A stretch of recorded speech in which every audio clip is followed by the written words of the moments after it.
étiez à l'aise parce que je ne sais pas combien de temps ça va durer. J'ai reçu j'ai été récipiendaire comme aujourd'hui d'un barrière. Et donc je sais qu'au départ on se dit ça y est, un discours c'est impossible, là. Et puis on croit que ça dure 2 minutes et des fois ça dure 30 minutes et puis des fois on croit que ça dure 30 minutes, ça dure 30 minutes. Et ça dépend en plus de la personnalité du récipiendaire, comme on dit, parce que c'est très officiel. Et selon la personnalité, celui ou celle qui est délégué pour remettre cette récompense est toujours en éponge avec. C'est-à-dire si tu t'aperçois que celui qui reçoit est complètement émotionné ou a le trac et tout, t'es convaincu. Voilà. Alors par exemple, quand 3 présidents de la République m'ont remis des médailles, et François Mitterrand, c'était extraordinaire, parce que on va faire ça sympa,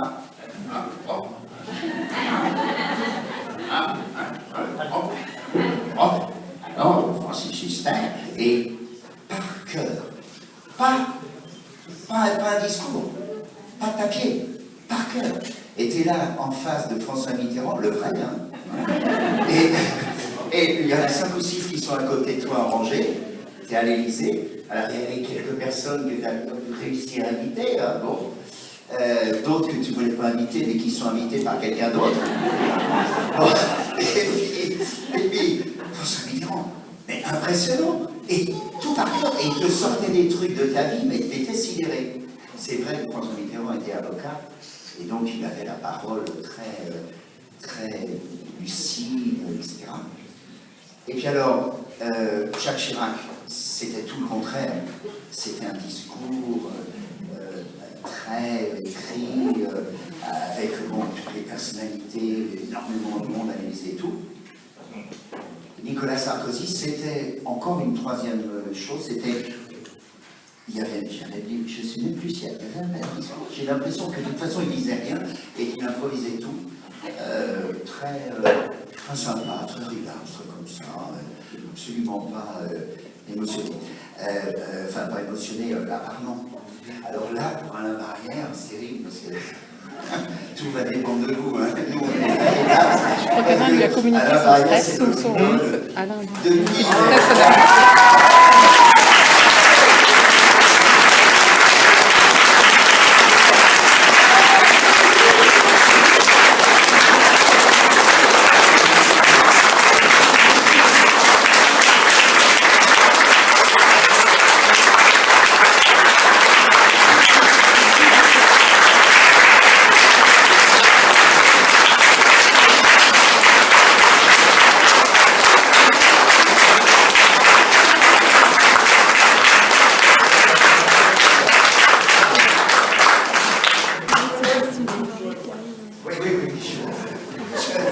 Je vais le dire suffisamment.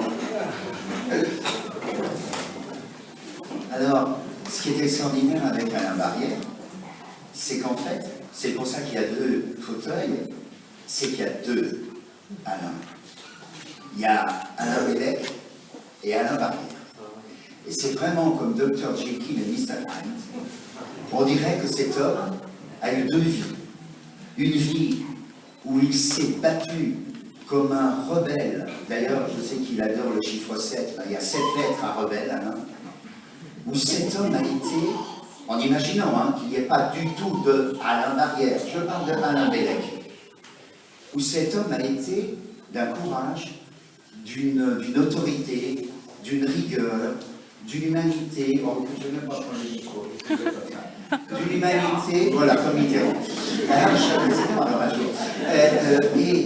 Et si tu veux, ce Alain Bellec, c'est quand même lui qui reçoit aujourd'hui 50% de cette haute récompense, puisque c'est la plus haute dans les arts et lettres.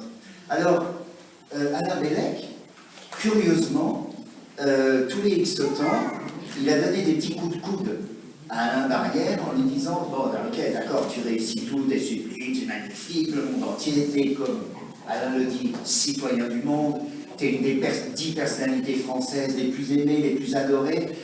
Je peux le dire à mon tour. Et ce Alain Bellec, il enfermait carrément Alain Barrière et il prenait le devant de la scène. Et dans la pesée de cette vie extraordinaire, de cette vie qui aurait pu se terminer un jour dans un avion en allant à Montevideo, au-dessus de Rio del Plata, tu vois, je connais ta vie, mais en Uruguay, quelle idée d'aller mourir en Uruguay? Ben non, dans cette vie, on a l'impression que, un peu comme Édith Piaf, il a un destin qui est écrit pour lui, celui d'Alain Barrière, et il a son propre destin. Et bien je dois dire que dans la pesée de cette vie, autant le destin d'Alain Barrière a été sublime, une ligne droite, et c'est celui-là qui va rester pour l'éternité, dans l'un des 10 plus grands noms de la scène française du XXe siècle, celui-là, il n'y a absolument presque rien à en dire, il n'y a simplement qu'à écouter son œuvre. Elle est magnifique, elle est rarissime. Je veux dire, Alain Barrière, en dehors de son charisme. D'ailleurs, j'ai joué longtemps avec Alain Delon sur scène, et c'est quelqu'un que j'aime beaucoup, qui est un autre Alain Barrière en son sens. Il y a chez ces deux hommes, c'est drôle, une qualité immédiate d'être un homme. On a l'impression que Delon et Barrière sont des gens qui ne doutent pas. D'abord, ils ont un physique hors du commun, mais ils ont surtout une espèce de flamme intérieure qui fait que dans leur métier, lui comme comédien et chanteur avec Dalida, Alain comme chanteur et acteur avec L'Embrasseur, on a l'impression qu'ils ne doutent de rien. On dit, tiens, voilà, ça c'est un homme. C'est un homme. C'est quelqu'un qui est beau, qui est fort, qui va marcher son parcours de vie artistique. Mais, si pour l'éternité, l'œuvre d'Alain Barrière, qui est magnifique, qui est belle, qui est rare, moi, on a souvent dit partout où j'étais dans le monde et où on parlait toujours, dans les 4 ou 5 chanteurs du siècle, c'était pas difficile. C'était toujours Brassens, Trenet, Barrière, Bécaud et Aznavour, ou Brel, ou voilà. C'était, voilà, on avait 5 et 6. Et puis les femmes, on les connaît bien évidemment. Piaf et les autres. Et c'est sûr que cet Alain Barrière-là, peut-être ne se rend-il pas compte, mais il y a 2 parcours artistiques. Il y a le parcours en ligne horizontale, c'est-à-dire que tu fais toujours la même chose. Tu fais toujours la même chose, il y a des gens qui ont fait, parce que je parle à la fois de l'auteur et de l'interprète, il y a des gens qui ont fait toute leur vie la même ligne artistique, le même style de chanson, le même style de crooner, Or, il se trouve que contrairement à l'idée reçue qu'on a, c'est pas du tout le parcours artistique à la Barrière. Il est fou, cet homme-là, artistiquement. C'est-à-dire qu'il commence une carrière artistique avec ce grand prix Eurovision en 63. On va raconter un peu les anecdotes parce qu'elles sont drôles. Mais j'explique que ce parcours et l'image qu'on a dans la Barrière, comme celle de Charles Trenet, le fou chantant. On a l'impression que Trenet, c'est que le fou chantant. Pas du tout. C'est un poète qui a laissé dans son œuvre des œuvres d'une cruauté, d'une lucidité totale. Et bien c'est la même chose pour Alain Barrière. Si on voit son parcours artistique, il y a des chansons, c'est pas possible qu'elles aient été composées par le même homme. Eh bien si. C'est-à-dire qu'il y a des périodes où il est effectivement à la Sinatra, un crooner, une mélodie, ma vie, my way. Et je veux dire, je sais bien que Claude François est passé par là, mais je parle de l'interprétation. On a tout d'un coup cette espèce d'horizon qui s'ouvre dans l'âme des gens qui écoutent Alain Barrière, comme ceux qui écoutaient Sinatra, et tout d'un coup, tu as l'impression d'être porté. C'est vrai qu'Alain Barrière, et on l'oublie trop souvent, est avant tout un enfant, non pas du tout de la musique des années 50, mais de Mozart, mais de Beethoven, mais de Bach, mais de tous ceux qui lui ont donné ce génie, cette rareté artistique d'avoir la ligne pure. Et cette ligne pure, elle est à la fois son talon d'Achille et sa force, parce que cette pureté était tellement mélodique, que même quand les textes étaient des textes, et c'est là la deuxième partie de sa vie artistique, des textes écologiques, des textes rebelles, des textes contre la guerre au Vietnam, des textes contre la pauvreté, des textes contre les centrafricains. Personne ne voyait la différence. Parce que c'était tellement barrières qui m'aimantent et qui ont la particularité d'être toujours sur la même obsession de dignité humaine. Alors, je veux bien qu'Alain Barrière ait toutes les qualités, sauf une, c'est d'être trop gentil. Je parle de l'homme artistique. Trop gentil parce qu'on va le raconter plusieurs fois dans sa vie, cette gentillesse, cette nonchalance humaine, cette certitude de ne jamais être crucifié, l'ont porté à faire confiance à des gens à qui il n'aurait pas dû faire confiance, à commencer par lui, le premier. Et c'est sûr et certain que Alain Barrière et l'œuvre d'Alain Barrière restera en profondeur, empreinte, mais pas seulement Alain de cette région, qui est parti le novembre 1935. Non, elle restera empreinte de quelque chose qui est typiquement français, l'insolence. Cette œuvre est insolente. Elle s'adresse toujours à quelqu'un ou quelqu'une d'une façon insolente. Cette œuvre est l'œuvre d'ailleurs absolument, et c'est pour ça que je parlais d'homme, d'un homme qui est resté debout, qui n'a jamais voulu s'agenouiller, sauf bien sûr quand il salue son public avec ses bras, parce que tout d'un coup il est devant une standing ovation. Eh bien Alain, c'est des dizaines et des dizaines, des centaines de milliers de jeunes qui dans 50 ans ou 100 ans continueront l'ovation, parce que l'œuvre elle est là. Et l'œuvre, on ne peut pas la fissurer. Elle est remarquable, elle est tendre, et elle porte le mot la dignité humaine qu'il y a chez cet artiste. Et quand je citais Charles Trenet, c'était évidemment volontaire, puisque Trenet, ce qui est différent avec Brel ou Brassens, qui sont des êtres qui ont traversé le miroir, qui ont été chercher la cruauté et le mal, qui ont même mis les mains dedans dans la boue, alors que Barrière et Trenet n'ont pas voulu ça. Dans l'œuvre qu'on lit de Trenet et de Barrière, même dans les textes les plus durs, les plus rebelles, il y a cette dignité de dire on ne baisse pas les bras. On croit dans le bonheur, on croit dans la joie, on croit dans l'amour, on reste debout. Et bien ça c'est typiquement français. Et ça c'est magnifique. Et c'est ce qui fait de l'œuvre d'Alain Barrière un chemin dans lequel il y en a d'autres pour désigner cette œuvre, ce qui est curieux pour quelqu'un d'aussi fort en gueule et fort en caractère, elle est apaisante. Tu écoutes une œuvre d'Alain Barrière, tu es apaisé. Plus rien ne t'apparaît que le bonheur que tu peux tirer de la vie. C'est déjà beaucoup, beaucoup. Alors il y a l'autre, l'autre là, Alain Bellec. Alors celui-là, là c'est Dr Jekyll et Mr Hyde. Mais ce qui est extraordinaire, c'est qu'on a l'impression que le Dr Jekyll a fait son œuvre parce qu'il y avait Mr Hyde.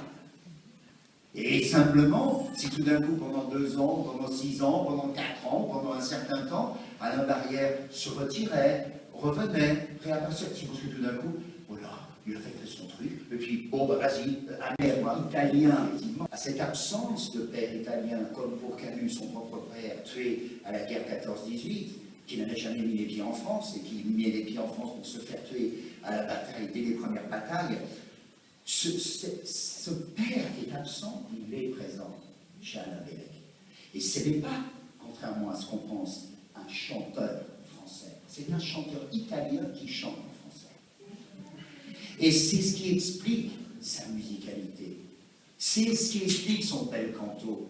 C'est ce qui explique sa rareté. Et c'est ce qui explique aussi les jalousies des autres et leur incompréhension. Il n'était pas un chanteur français. Et quand le compositeur écrit, quand il écrit ses textes, il n'écrit pas pour un chanteur français, il écrit pour un chanteur italien. Alors c'est pas si mal déjà. Merci Alain Bellec d'avoir influencé Alain Barrière pour cette œuvre. Alors évidemment, il y a comme chez Camus, avec M. Grenet par exemple, M. Germain, à qui il dédiera son prix Nobel, ses instituteurs, ses professeurs. C'est vrai qu'il y a pour Alain Barrière ces 2 hommes extraordinaires qui ont été instituteurs et professeurs et qui l'ont tiré de cette zone d'ombre. Alors le problème, c'est que j'ai l'impression que M. Blaise, comme l'appelait Alain, c'est Alain Barrière qui l'a tiré en fait. L'autre, le petit Alain Bellec, il est resté comme ça et il a attendu son heure. Et son heure, elle allait venir. Et son heure, elle allait venir puisque dans la vie privée, sur un mec qui ne voulait pas du tout devenir chanteur, s'en foutait lui. Il voulait devenir ingénieur des ponts et chaussées, voulait construire, pourquoi pas, une muraille de Chine, le Colisée, etc. Et alors lui là, ce Bellec, il va bien marcher, il va bien travailler, il va avoir ses diplômes, il va faire les 4 arts, il va se retrouver, malheureusement pour lui, embarqué en 4e année à Paris. Et l'autre, il en profite, une fois qu'il est à Paris, pour essayer de, voilà, absorber. Et en plus, Alain Barrière raconte à Alain Bellec, mais laisse-moi tomber, il faut bien qu'on ait un petit peu de bouffe, parce qu'il vit, le Alain Bellec, dans une chambre de 4 mètres sur 3, 12 mètres carrés. Voilà. Et alors, lui, Alain Barrière, il dit, fous-moi la paix, fais ton truc d'architecte, et moi, je vais chanter. Alors il va, et puis il fait des rencontres, et puis il gagne un tout petit peu par-ci, par-là. Alors l'autre se tait, lui fout la paix. Puis à un moment, Alain Bellec se dit, attends, si tu veux réussir, il lui souffle à l'oreille, je sais pas, va au moins voir l'écran, ou je sais pas. Tu sais, on ne peut pas réussir une carrière pareille sans rencontrer le destin. Et le destin de la même façon que pour Albert Camus. Il va croiser la route de Piat, de Pascal Piat, il va croiser la route de Malraux, il va croiser la route de Sartre, il va croiser la route de la même façon. Alain Barrière va croiser la route de quelqu'un qui est une statue, parce qu'il était exactement l'image de ce métier à cette époque. C'est Bruno Cocatrix. Bruno Cocatrix, il avait les mains liées quelquefois avec les producteurs, qui l'obligent d'ailleurs par moments. Bon, allez, mets-moi machin en première partie de telle vedette, prends-moi ce service.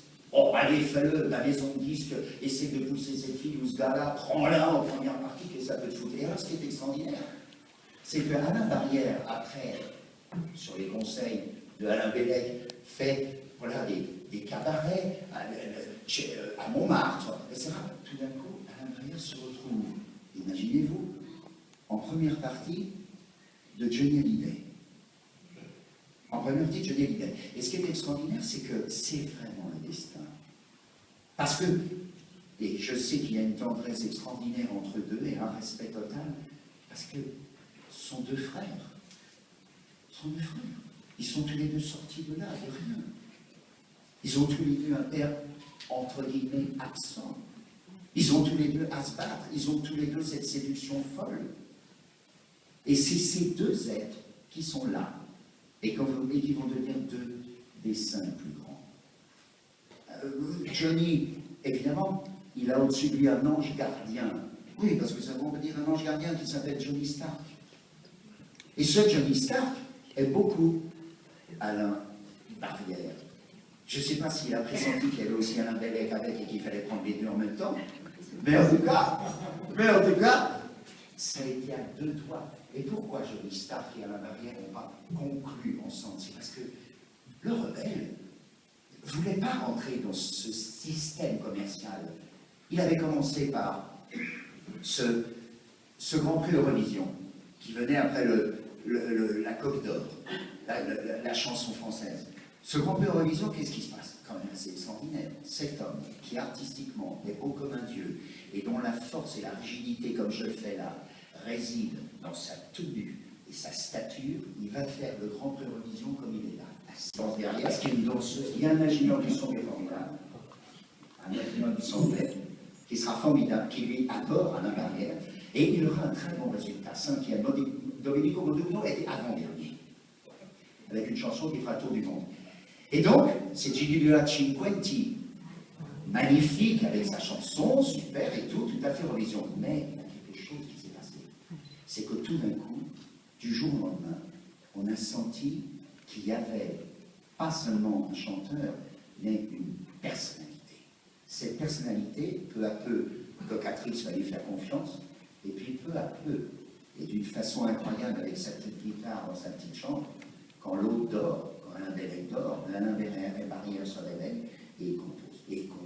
Et les gens se disent, après le triomphe de la vie qui le hisse au numéro 1, Alain Barrière, numéro 1, Alain Barrière, enfant des disques, Alain Barrière qui tout d'un coup affronte les soldats américains, comme il le dit si bien dans son livre, achète par pièce entière, par carton entier, ma vie, pour l'emmener aux États-Unis. Alain Barrière qui est demandé partout, dans le monde entier. Ma vie, premier au Brésil, ma vie, premier en Amérique du Sud. Et tout le monde se dit, dans le métier, il y avait eu RCA France, il y avait eu RCA en Italie, puisqu'il avait eu l'intelligence d'aller enregistrer en Italie dans un studio pour avoir le son et la qualité italienne, qui en faisait déjà un chanteur italien. On veut même l'appeler Alain Bianchi. Il aurait mieux fallu l'appeler Alain Ferrari, parce qu'il est complètement fou des voitures. On se demande d'ailleurs comment il s'est battu en voiture. Et parce qu'il y a le côté la fureur de vivre chez lui, le séducteur. Bon. Et donc, après, il y a bien évidemment le passage obligé, presque pour tout le monde, chez Barclay. Et puis tout d'un coup, il se trouve que cet homme, son succès est tellement énorme que les autres se disent, il est foutu. Il est foutu, il a eu un tel triomphe. Comment tu veux te remettre d'un triomphe comme ma vie, comme pour Trenet quand il y avait la mer?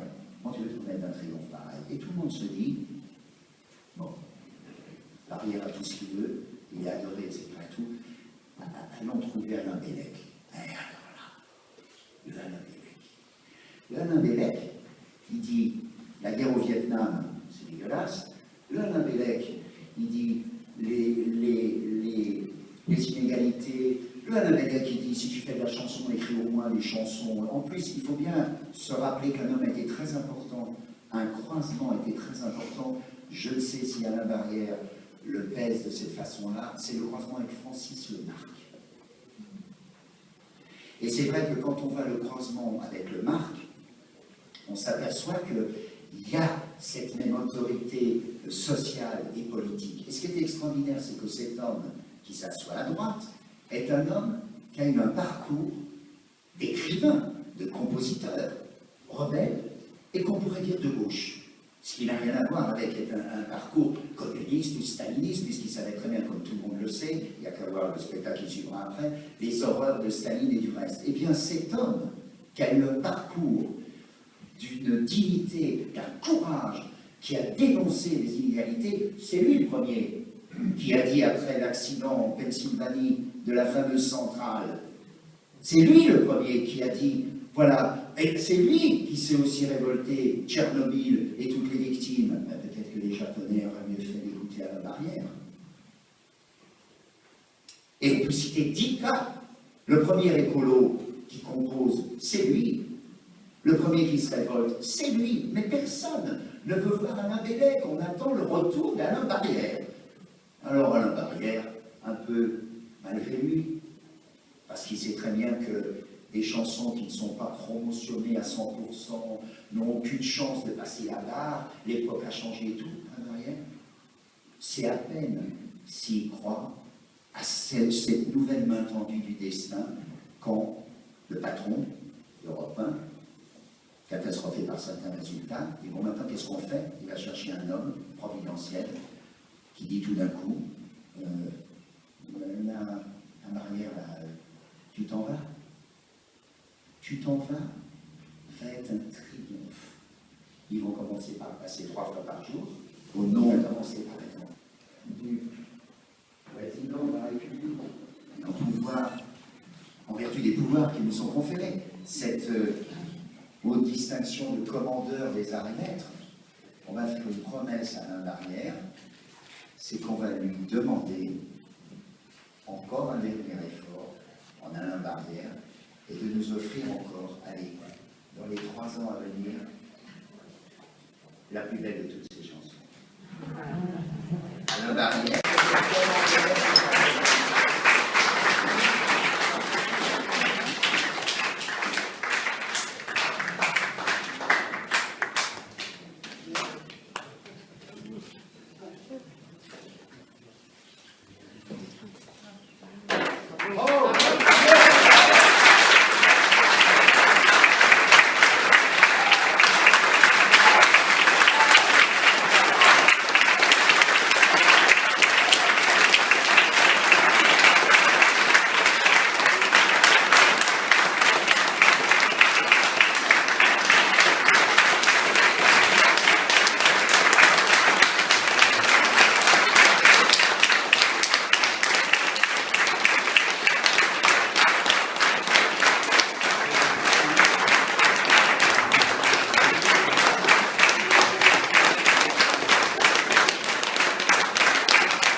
Oui.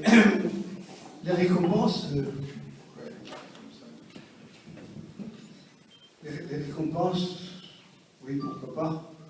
Et j'ai jamais été un fan.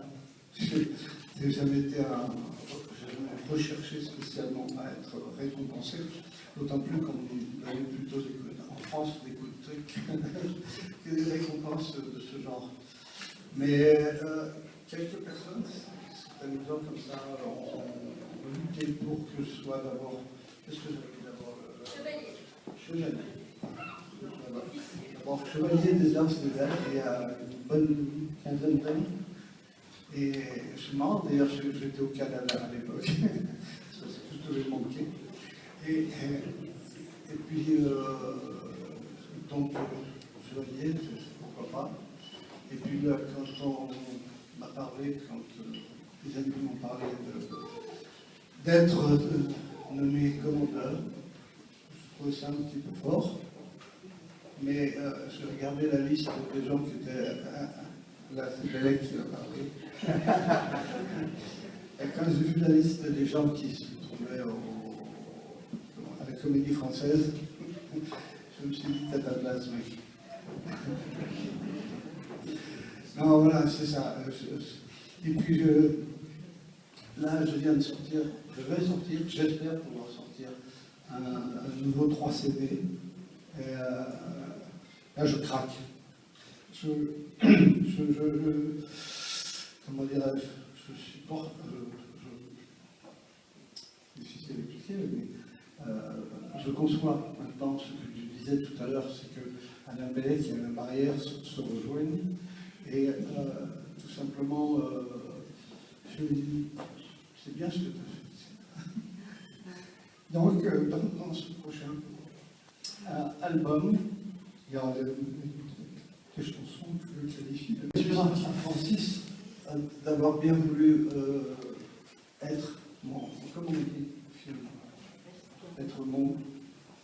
D'ailleurs non, sûrement pas, mais si. D'avoir bien voulu en tout cas de remettre cette médaille, cette récompense. Parce que c'est pas évident, il y a des bruits qui ont couru dans ma carrière, et dont l'un était encore un peu plus mauvais que les autres. Francis, quoi, sûrement de quoi je veux parler. Et Annie, cousine d'Agnès, qui se trouve dans cette salle. Et Annie a été la première à me dire, si tu savais ce que ça t'a contrarié à ta carrière, ça te donnera bien à l'autre que tu étais un petit cynique. Moi, j'ai quand même survécu, j'ai épousé Agnès Solal, et puis j'ai eu la chance d'avoir des gens comme Lucien Maurice, comme Guy Lutz, qui étaient de vrais fans, et je foutais pas mal du fait que non. Ceux qui sont du Nord et ceux qui sont du Sud, et bien sûr, c'était du Sud, c'est un... Bon. La Corée m'échappe, oui. Il faut dire que j'ai pris dans la tête deux AVC consécutifs il y a quelques années. Et les AVC, ce sont des pans entiers de notre mémoire qui s'en vont. Alors il faut essayer de reconstituer ça, boucher les petits trous, noter des petites choses qui vous échappent, et puis voilà. La Corée, je n'oublierai pas. Merci encore une fois à Francis d'être venu.